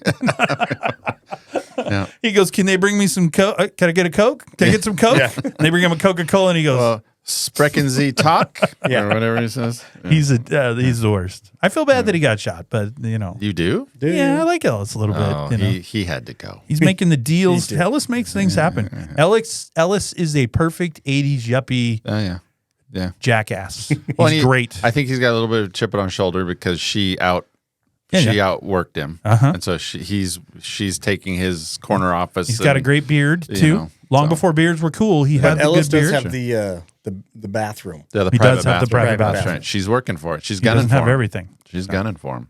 All right, you got any other quotes? Oh, there's Any other lots. good ones? No, I mean, there's you lots. could go on. we could keep going. We could do it the whole time. Yeah, no, there's lots. I don't have any more. Well, then we'll jump to category 2 because Yeah. if we let him think too long, he'll come up with a couple more. yeah. We'll let Kurt kick this one off. It's our favorite main character. All right. I should have some agreement on this one, but You I should. went with Hans. You went with Hans. I Good. went with Hans. First film came out of the gate just kicking. when on his career there on film. But let's see here. I also put down that Alan Rickman's actually one of my favorite actors Nice. of all time. Yeah, he's good. Galaxy Quest, Good. Hilarious. Love Actually. Quigley Down Under. Quigley Down Under. I had Love Actually. Harry Robin Potter. Hood. Robin Hood. I mean, Robin Hood, he's the whole movie. He is the whole movie. He's And that keep whole the movie. stitches It's small. small. Why a spoon? Because you it'll twit, hurt it's dull. It'll hurt more. And Of course, Professor Snape, all the yeah. Harry Potters. Snape. But yeah, everything he was in. great There was is good. there's that at SNL they'll do those Christmas sketches, and they were doing like a compilation CD, but then it's like stars singing Christmas tunes, and they had Jimmy Fallon as Snape, and he's like, "Holly jolly Christmas." He said, "It's the best time of the year." They should just throw in the hoe. Oh, Yeah. They and I read that he, because of this movie, he kind of got typecast the rest of his career. He had Yeah, to a little fight bit. that, being Yeah. being the European. No, he's good. Bad guy. Bad guy. There Yeah. you go. So All right, well then, what do you got, Rob? I went with the obvious. I went with John McClane. Oh, you went McClane. So you had Hans, you had McClane. Yeah. All right. Why do you think McClane's the best character? Because I think he set the he created the template for action movies after this. Yeah. I think this movie and John's character kind of created that because at the time I think a lot of these action movies were Arnold. the big time guys, and there was almost this element, kind of a fanciful element. Well, of yeah. they could like dodge bullets and blow, Well, And- no, when you look at Arnold, you look at Stallone, you look at Jean-Claude Van Damme, these aren't normal people. They're really big. They know martial arts that normal people don't know. McClane's just a dude. Yeah. And he, if you think about it, you're right, because he inspires. Look at The Rock. Yeah. Would Nick Cage have ever been the action star of that movie if Bruce Willis isn't McClane in Die Hard? Well, and then it talked about it created almost a subgenre of movies, and it talked about like speed. So it was described as Die Hard on a bus. That's good. I like Under it. Siege was Die Hard on a battleship. On a battleship. Unstoppable was Die Hard on a train. Air Force One was Die Hard on a plane. Well, with a president on Air Force One. It is. There are. And that idea of you get this guy stuck in a situation and he's got to work his way out of it and work his way. This started with this movie. It created its own subgenre, and I think he's a different character. Now we look at it and we go, oh, that's kind of what we all, but at the time he was barefoot. Yep. He had just one gun. He was a normal guy. He wasn't muscular like all the other guys. I think he had a lot more personality than some other action stars before him. First of all, and he was a dick. Stallone and Arnold have all the personality. All right. They could have done this. You do the job. But I love get to the job. but he's got a crappy marriage. He's he talks to himself like you said. I know, He I puts like it. himself down. He smokes. He's got all kind of the vices. And Could you imagine Sylvester Stallone in this? I just can't get past him being like, "Yippee Ki Yay, motherfucker." And I found this quote. It said the very real on-screen pain of pulling the glass out of his feet. This quote said, "This very real on-screen pain was a refreshing change of pace for audiences who in the very same year saw John Rambo cauterize a painless gunshot wound in his shoulder by pouring gunpowder on it and setting it on fire, all while barely flinching." Yeah, that's good. You shouldn't flinch. Yeah, you shouldn't flinch. If you're a real man, you don't flinch. I got a little shot here. I'm gonna go burn it off. It's just a scratch. So just pour a little Pour a little gunpowder on there. It'll be fine. Oh, God. All right. Well, you have And Bruce Willis, it says he's on record as saying this is his favorite role. Yeah, well, favorite character. If I can go through his character arc after this of movies, I mean, this is probably the apex of that. Yeah. Because after this, look who's talking, and then if you start thinking of his other movies that Sixth aren't Sense Die is Hard, about the only thing. Sixth Sense, Yeah. but that's more of a different kind of movie. So, well, you had Hans, you had John. So I'm going to do something for the first time in Recall movie history analysis. I had a tie between Hans and John because I that couldn't even in the decide. rules? No, he First makes of up all, his I own make rules. the That's right. rules. He is the creative Doesn't matter. arm of this. That's right. why it says this is the first time for the Recall movie analysis that I have a tie because they're both equally awesome I don't in like this your anal movie. cyst. So You don't like what? His anal cyst. well, my anal cyst You gotta stands. choose. it sticks. So no matter what I say, that's what's happening. So His anal So- cyst is sticky. But I have a tie for all the reasons that you two said Yeah. that I have the tie. I couldn't decide between because if you don't have both of them, Yeah. the movie's not going to make any sense. If anybody else is playing those parts, Yeah. it's not Die Hard, it's Die Soft. That's Oh. right. There It's you go. diflaccid. Die Flaccid. Oh, The Robster's All right. diflaccid. Well, we've done category 1, category 2. What's category 3, Rob? it is favorite scene or event. All right. You want to start that off? Sure. Okay. This is a good segue. Oh, nice. My favorite scene or event is on the rooftop between when McClane and Gruber meet for the first time in person. Nice. When he does the whole fake accent. Bill Clay. Yeah. Yeah, Bill Clay. So I got this quote. It says, "In the history of cinema, the meeting between antagonist and protagonist has long become one of the most built upon tropes, but one that audiences now demand, especially if there is a substantial emotional investment leading to it. The meeting between Hans Gruber and John McClane is one of the best ever filmed, one that set new standards for the cliche, stripping away the choreographed fights and empty one-liners for a more nuanced and challenged interaction that gives their final encounter much more weight." I think this scene also kind of set for movies following action movies the whole relationship between the protagonist and the antagonist. And That's good. prior, I mean, we watch movies now, Oh, yeah. and we go, "Oh, that's normal for the protagonist and antagonist to have this really kind of heady conversation about and this was started with this movie. That was very thorough, Rob. Thank Yeah. you Yeah, on no that. problem. So, Yeah. I have You're such a jerk. You're like, You're such a jerk. Now let's hear what you've yes, got that was from your very brain. thorough. Yes, It was very thorough. You felt like, Anyways. like in third grade, when your teacher goes, "Oh, you did your assignment. did a good Okay, job. Wow, You really okay. wrote 2 pages. No. Great That job. brings me back to Billy Madison. That was a That was a long-winded, long- and we are all dumber now from listening to it. God have mercy on your soul." All right. That's right. Rob's right. He goes, if I just write big words like protagonist, antagonist, they'll be like, wow, that's really well thought out. Thanks, Rob. No, I thought I it was just thought great. that You know what? scene to me is That- the apex of the movie. That description, that thorough research he does, that's what makes you a Robster right there. That's right. That's it. That's the one. So, all right. well, There mine's you the elevator scene with the dead terrorist. I love this Yeah. scene. The ho ho ho shirt is great. Yes. Hans, I love it because Hans realizes immediately he may have a problem that he wasn't expecting, and he likes to be everything planned and perfect. To me, it sets the whole movie up. John being that fly in the ointment in one shot, in one spot. You go, this is not going to go the way I thought it was going to go. So. Well, and I like his response when the guy goes, "Oh, is it a maintenance worker we forgot about?" And he goes, "Oh no, this is something more." Exactly. Like He so knows. he knows that this is To take the time and draw in blood, the ho ho ho, and I have a machine gun. That's not some random dude Well, up on a he- floor. And even Gruber like goes so far as to mention like the guy's pension. He goes, and he goes, "No, this guy would never put his pension at risk for this. So this is something more." This is something else. I like it in one shot. You're like, ooh, this is going to be a problem. That's right. So, and then of course, I just love Carl throwing chairs. Like, he's so mad. I want blood.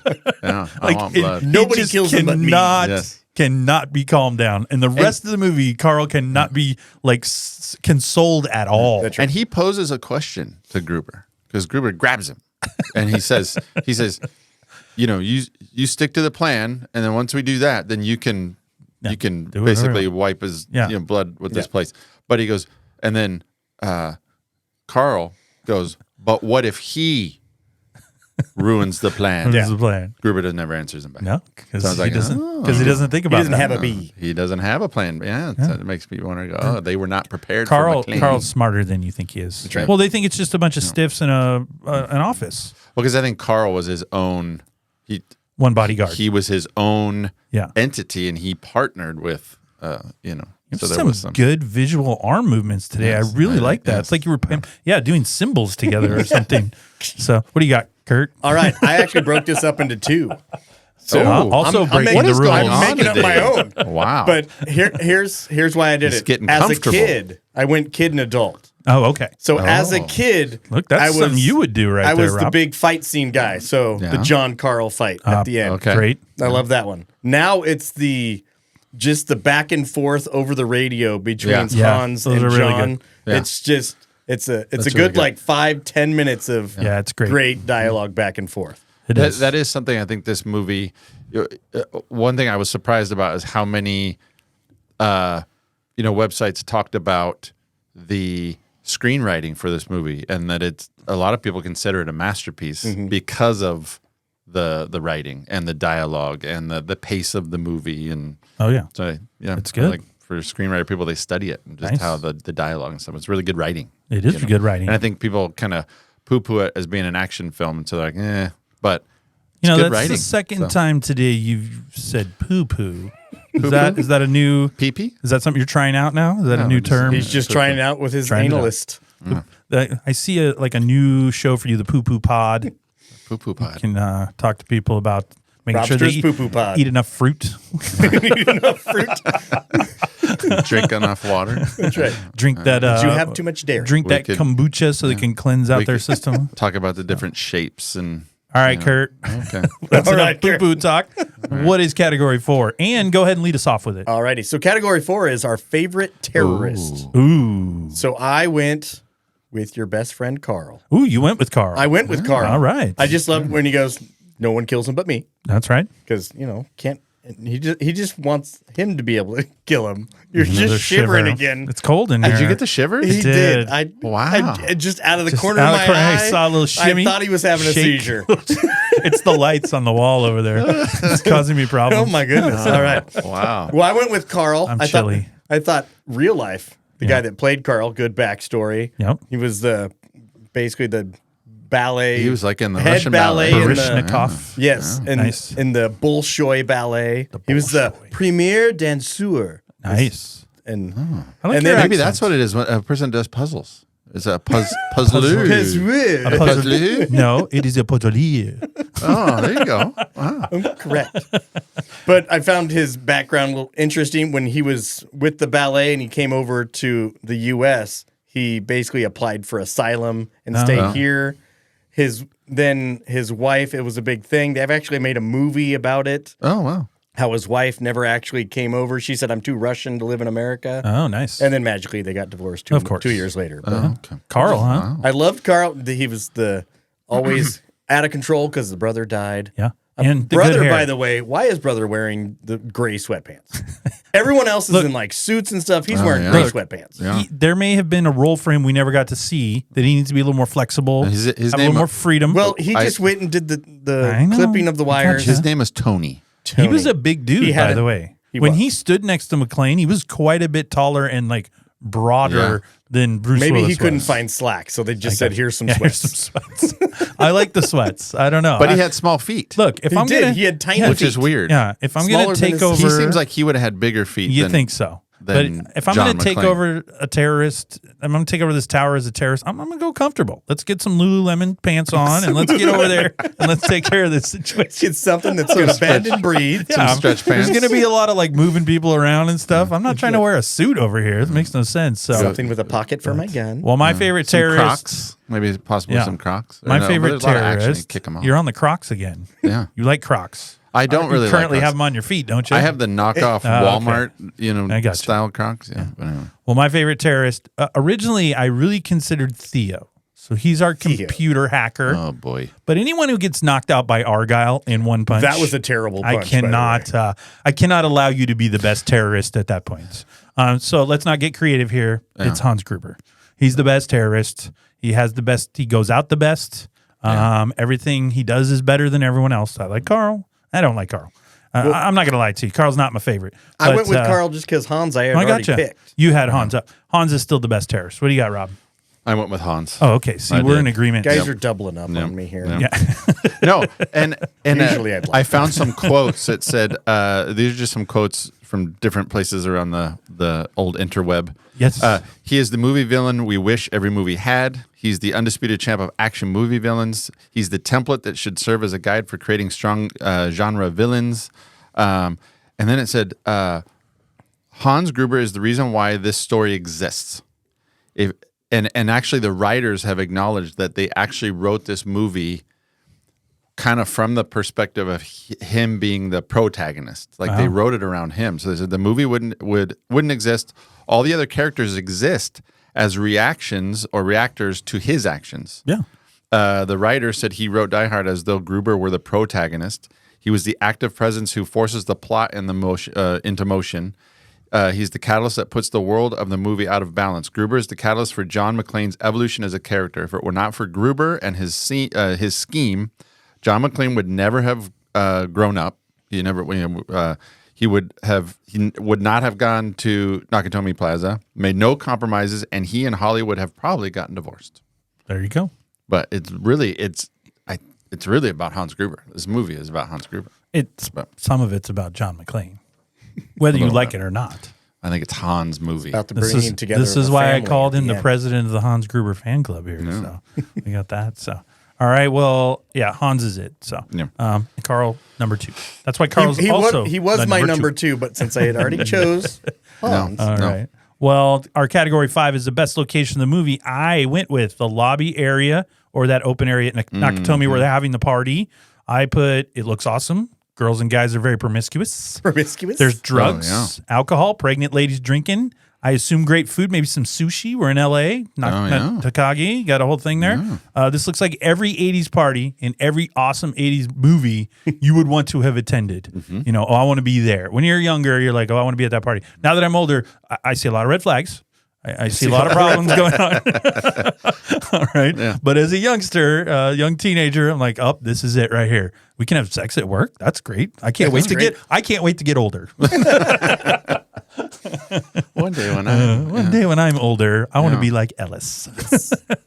So yours is the lobby where they're having the party in Nakatomi Tower. All right. I'm going to piggyback on that. Okay. We have the same one. Oh, wow. Oh, my goodness. And more specifically, the 30th floor. Ooh. Is that where the party is? Yes. Okay. And here's why I picked the 30th floor. It's where the office party was being held. It's where Holly Gennaro and Harry Ellis have their office. Holly McClane. Gennaro. Hans Gruber and his band of terrorists took everyone hostage and held them there, 30th floor. That's where the vault is at in the upper part of the 30th floor. Hans used Holly's office as his private room, 30th floor. When Tony is killed, his brother Carl screams in rage and tosses out. That's 30th floor. Ellis sold McClane's identity to Hans and Carl, 30th floor. Ellis is executed, 30th floor. When he does with the hose, 30th floor. That's where he lands back on 30th floor. By the way, real quick, when you said her office was his, what were the chances of that, by the way? Because that's how he finds the picture of McClane, so he figures the whole thing out, right? But what were the chances? Takagi probably had a really nice office. Like, I bet Ellis had he had the private bathroom. Yeah, Takagi was on the 34th floor. Okay. Yeah. But why wouldn't you take one of the nicer offices? No. And Hans feels like he wouldn't want to be around the hostages. Yeah. Like, I don't need to deal. I'll leave you guys here and be in my own spot. Yeah, I agree. Thing. And I think Takagi's office was probably nicer, but he got it all messed up when he shot him. He got the blood everywhere. It's really perfect that he took that office, and this is my location. And then when the helicopter falls and explodes, it explodes into the 30th floor. Wow. This is where they have the gun taped to the back scene. 30th floor. Happy Trails, Hans. This is like that. This is like that. So where most of the people are is where most of the movie happened. Hans, I got it. Hans falls from the 30th floor. This is like that Jim Carrey movie. What, 23? You add this up, it's 23. Yep. This happened. Right. The Kennedy assassination, 23. That's right. That's Rob right now. Now with 30th floor. Now I'm thinking he put a lot more research into my location. Where's your location? The AM PM gas station. Oh, I love it. It's got snacks, sodas.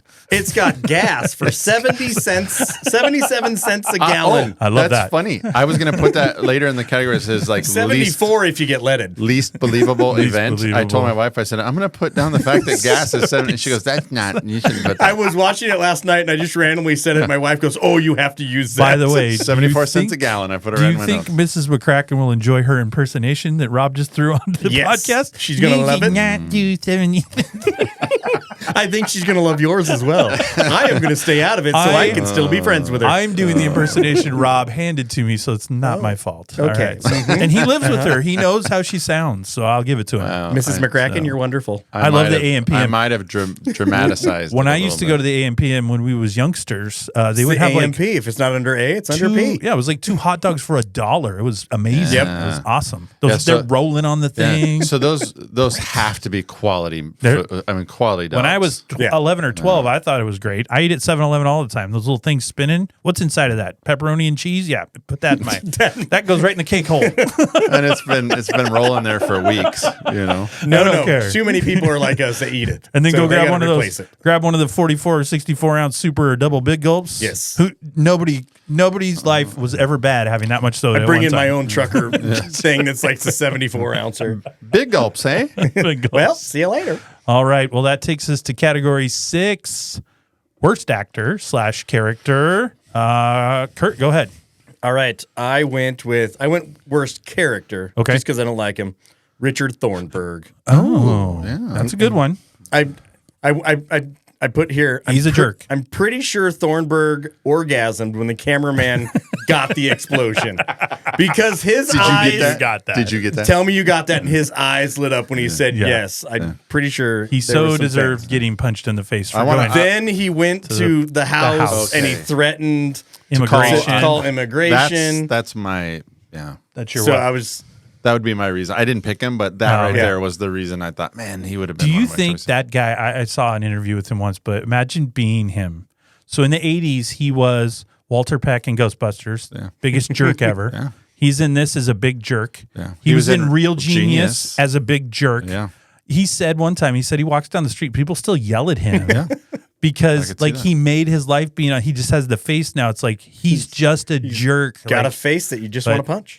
But And he, Holly punches him. he does a great. He deserved that. She punches better than 100%. Argyle, by the way. Yeah.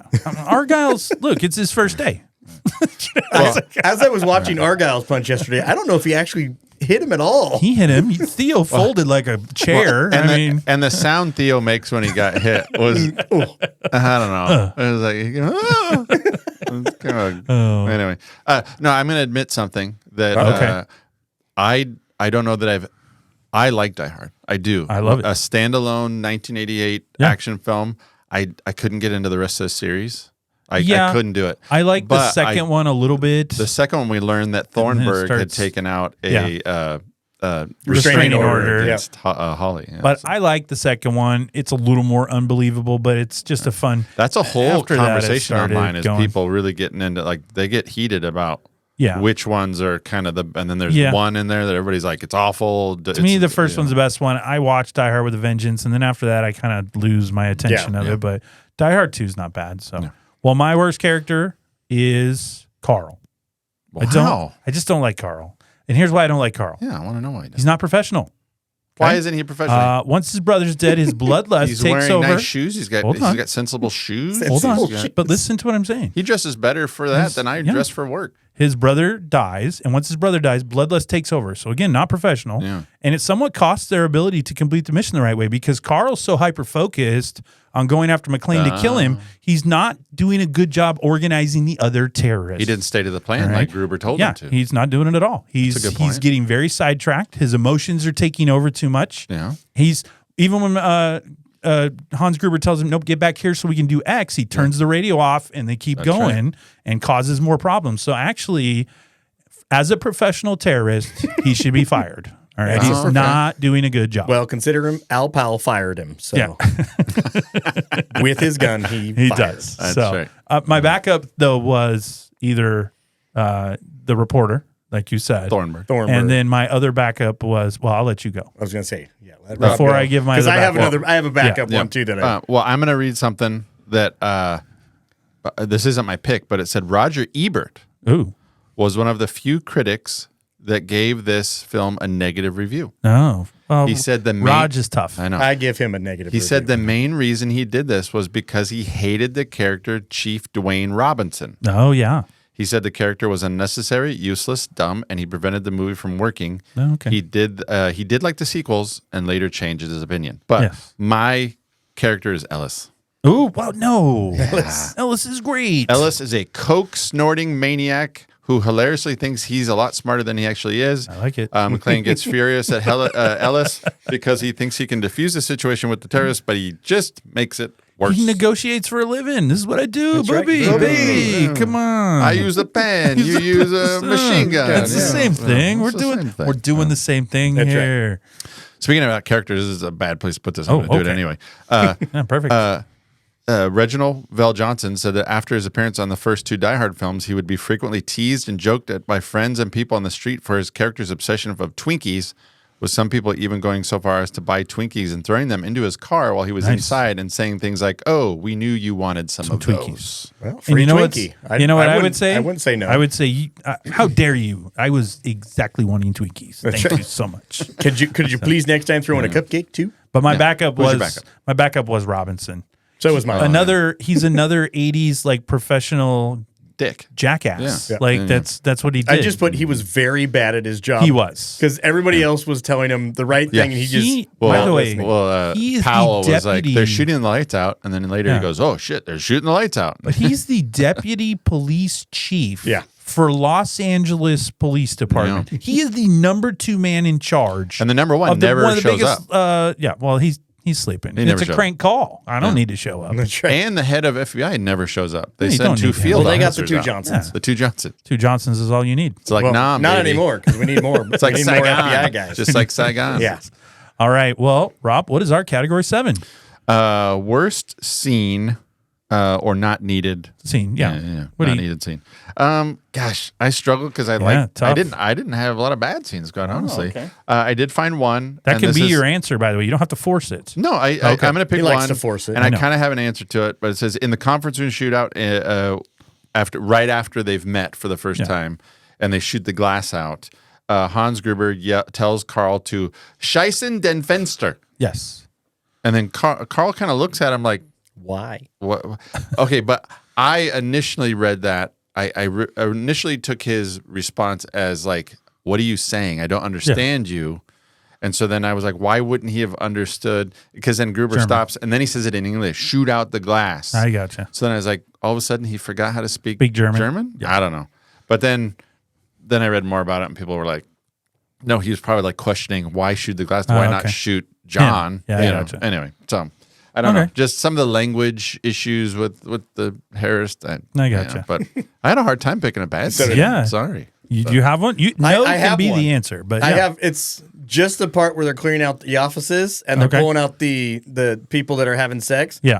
They only put that in there because they needed a scene with a nice pair of nice pair of LA boobs. boobs. Yeah. Yeah. I mean, that's what Because puts I didn't think butts there in was the any other seats. reason to You gotta have put- that mini little sex part in there. You got to put butts in the seats. I guess. Got to get the 12-year-olds. That's what we live for. That's why your VHS stopped working at that point. Yeah, that was so probably the part I- that was all worn out. Yeah. Well, what are you gonna do? What are you gonna Was it? We'll just agree to disagree.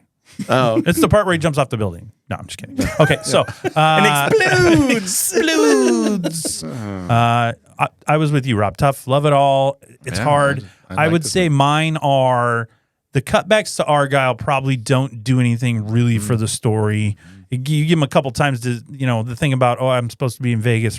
That has nothing to do with the plot. I mean, he keeps yelling, come on, Argyle, tell me you heard that, asshole. All these things like that. But the reality is those couple cutback scenes to him, if you just cut back to Argyle and he punches out Theo, that helps the story for that part. But some of the other parts is just, I guess, to get Argyle some screen time. I actually read that Argyle had a bigger scene. Like he had a bigger part. That's why that scene that you talk about, where you say, "I hope you heard that," because there's actually some cutted. Cutted. Yes. The Robsters cut it That's out. a Robster. There's That's some, a Robster there's term. some cut footage Perfect. where Argyle actually goes into the building, Okay. and so that's don't why need- that scene where he says, "I hope you heard that," because there's no way he heard that down. But in the here's where I'm basement, at. But maybe he did. Here's where I'm at. I don't need more Argyle. His part was fine for what he did. I don't. Yep. I don't see him as the action hero. He's not No. saving the day. Less Tell me is more you're with the- Argyle. Come on, Argyle. Goodness. Oh, whoops, no bullets. So, all right. So we all had our Worst character. or Worst not character, needed. yes. Yep, we're good. and you. So that Category takes 8. category 8, least believable event. Yeah. I'll lead this one off. Yep. It's all believable. Is all good? It's all believable. Yeah, It's all- everything's believable. everything You can pick completely up and about up. 20 things, Yeah. but my biggest pick at the story is Carl coming back at the end. Yeah. He was literally strangled with a chain hanging My from wife, the floor. My wife wondered the same. How did he get down from that chain? Did he pull the chain apart? Like, he's not getting out of Used that. his dancing skills I to don't get out care of it. what they're saying. Carl is not getting off that chain. That thing was completely smothered around his neck. Did he pull it off? He's not strong enough for that. Plus, he's already unconscious. He would have died. That's not hard to figure out. And then he comes walking out of the building. He should be dead. You wouldn't have any strength left at that point. I don't know. That part, I think they went too far. Honestly, it's one of the only complaints I have is, well, when they had the showdown, they had the long fight. You choke him with the chain, and he's done. The extra so Reginald can so Sergeant Powell can do one last save. So he can get over his shooting thing that he did with that when he shot just a kid. establishes that the true love story in this is not Holly and McLean. It's Powell and McLean. They've started a lifelong buddy thing that will happen. They'll Hetero be on life mates. Hetero life mates. They'll be on a couple rocking chairs. That's right. Remember that time in Nakatomi? When I threw that body on your car? That was funny. Hey, pal, That was pass me one of those Twinkies over there. And one could make the argument that I don't know that McLean beats him. Yeah. I don't know. He did beat him. Yeah. He did. But he did beat him. He did But I don't beat know him. that he's There is no, I don't know. I watched it happen. Yeah, I just now that we've established that scene of them two in rocking chairs would be great. Sergeant Powell looks at McLean and goes, John, I saw Hans Gruber. He wasn't a very big guy. I'm not that impressed. You're not that impressed. So, what do you got, Rob? I went. I don't know. I don't know. I don't know. There was a lot. I don't know. I went with. Okay, this is a phrase. It's not mine, or this is a quote. I'm stealing it. It said the police attempted to storm the building despite the fact that the hostages were in the penthouse office suites 30 floors up. Yes. Borrowing a line from the Godfather novel, quote, elevators are death traps, so they wouldn't have used them.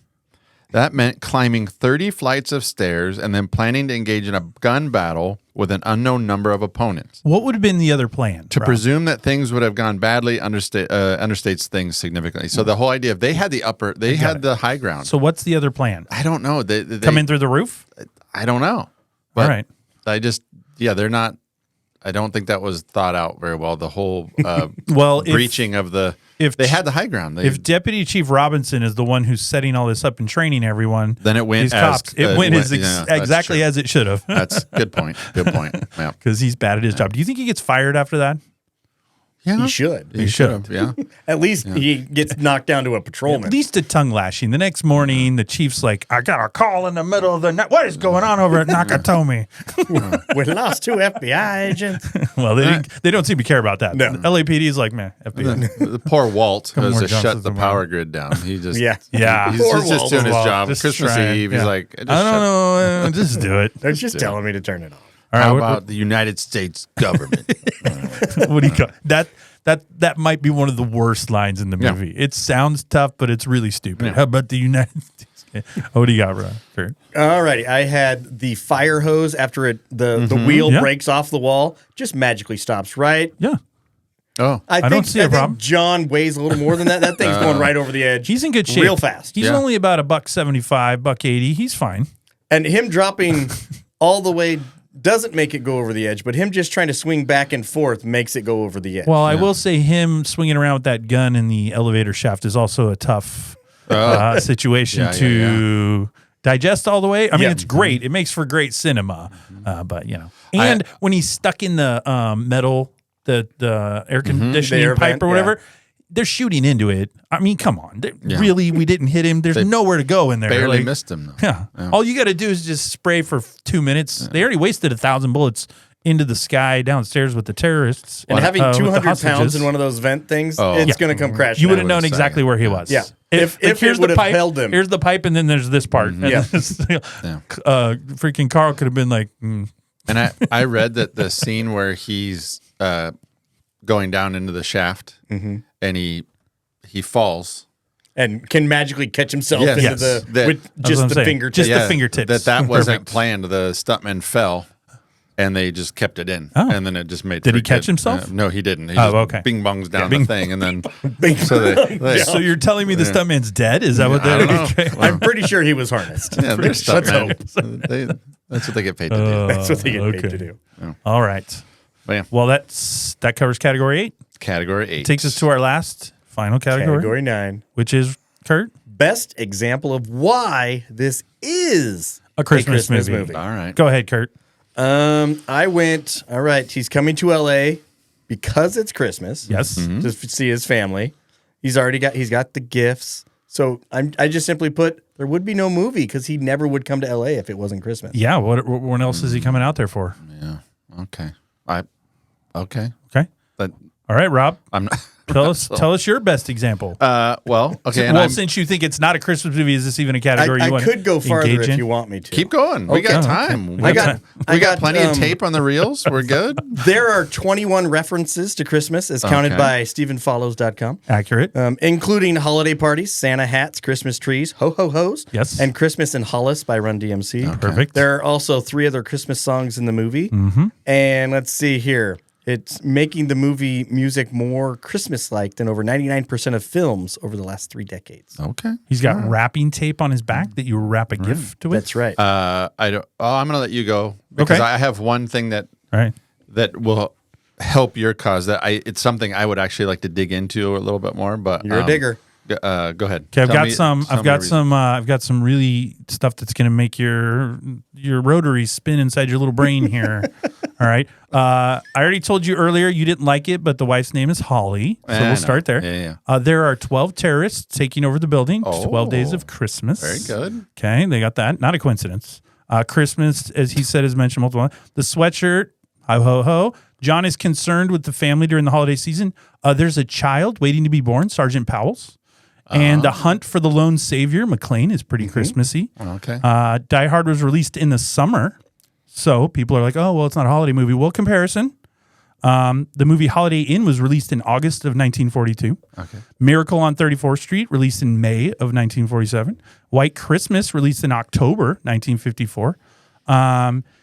You say it's not a Christmas movie, but let's go with this. It's a Wonderful Life. We were talking about this at breakfast this morning. We were. It's a Wonderful Life. It's a beloved Christmas movie that people say and watch every year at Christmas time that takes place at Christmas, but the other 2 hours of the movie have nothing to do with Christmas. It's him growing up. It's And him doing all these other things. Did you know that was filmed during the hottest Yeah. day of the year, like in Exactly. whatever? That was his first movie back from the war. Yeah.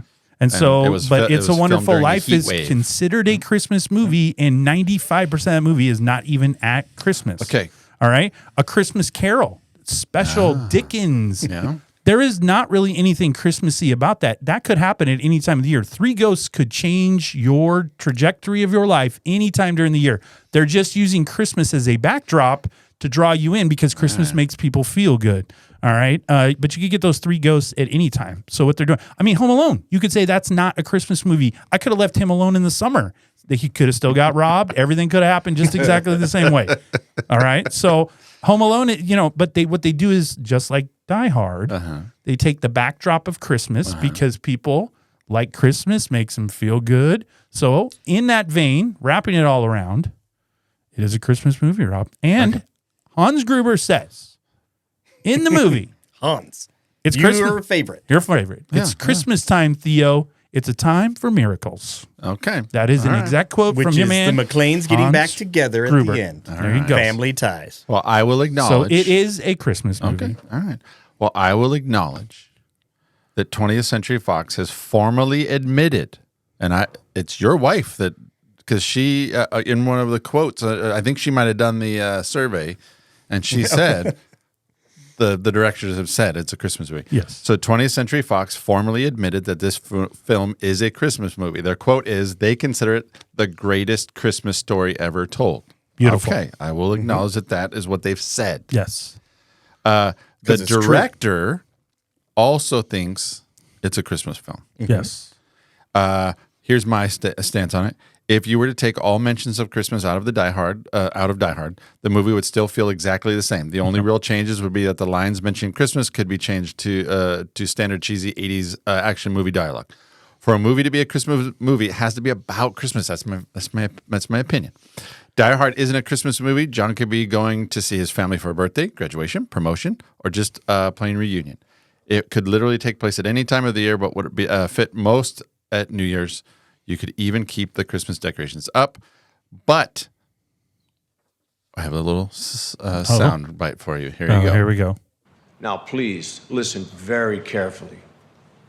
Die Hard is not a Christmas movie.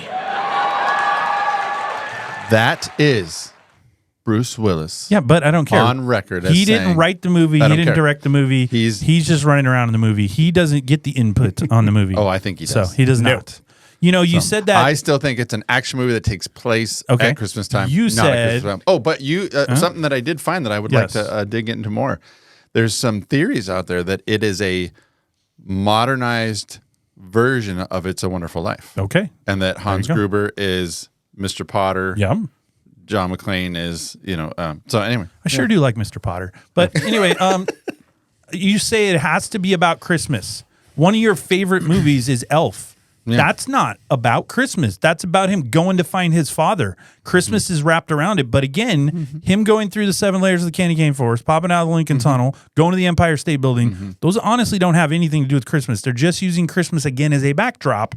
And if you want to retort with, well, he was on the naughty list, so we went to see him. That naughty list is around all year long. He could have seen that in June just as easily as he saw it in December. And then he takes off because they make toys all year up at the North Pole, Rob. So again, that movie's not technically about Christmas. It's about him finding his father. Yeah. So that argument starts to take on a little water, and your boat's starting to not float. That's what's happening. Your boat's starting to not float. I'm going to maintain. All right. Well, we'll go with a +2. It is a Christmas movie. To your 1, now it's you're not a getting Christmas 2 on movie. 1, Rob. How do you And like it? I'm going to do go not ahead like it. too. And so, listeners, let us know after you hear this episode. And I don't need it. I don't need you to ask them because I know they're all going to come back and they're all going to send you stupid emails and texts and tell you how great you were and how stupid I was and well, how Chicago's great and Creed's stupid. Yes. And well, I am great. So, well, all right. So, final judgment: is this still as good as you remember?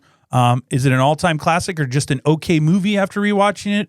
And is it a must-watch for you every Christmas? I would say it is a must-watch and classic. Absolutely. I am also must-watch classic. We watch every year before Christmas.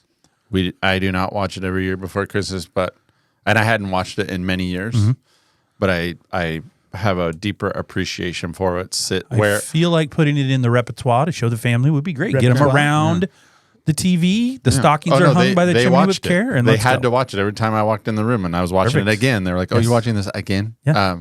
No, I think I have a deeper appreciation for it now because of where it sits in the pantheon of action films and what it did for current, for the future action films. So I think and future Christmas movies. It deserves. That's right.